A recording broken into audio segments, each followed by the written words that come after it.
Welcome back to A Moment in History. I'm Seth Udinsky. Today, let's travel back to the medieval world and the age of crusading.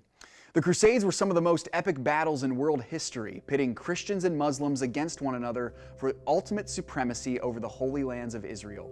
Out of these bloody battles, a legendary military order would arise. The order was powerful, yet also pious. It became one of the wealthiest institutions in medieval Europe, yet collapsed suddenly and swiftly.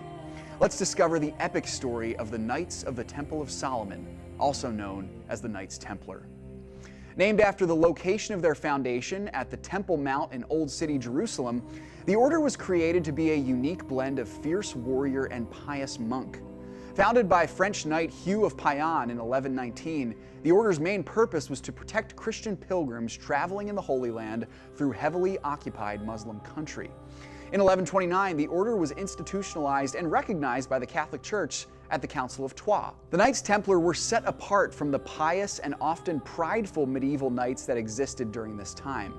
Upon entrance into the order, they would take vows of chastity, poverty, and most importantly, the vow to defend the Holy Land and the Holy City from Islamic pagans.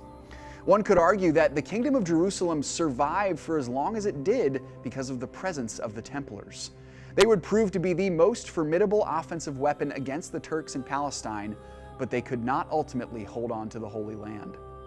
At virtually every major Christian defeat in Palestine during the Crusades, the Templars were there. They were there when the Christians lost Jerusalem and a piece of the alleged true cross of Christ in 1187, and they were there 100 years later when the last Christian stronghold in the Holy Land, Acre, was destroyed by the Mamluks. Disgraced, the Templars returned to Europe. They had established one of the most lucrative medieval banking networks in the world, and through this, the order became lavishly wealthy. At the same time, rumors had been swirling throughout the Crusades that the brothers in the order were perhaps not the pious monks they claimed to be. Allegations of homosexuality and paganism were hurled at the Templars. History tells us very little if these things were true, partially because of the secrecy of the order.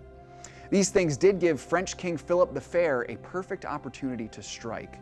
He ordered the mass arrest and execution of the brothers in the order in 1307 in France, charging them with breaking their vows and committing vile acts of sodomy.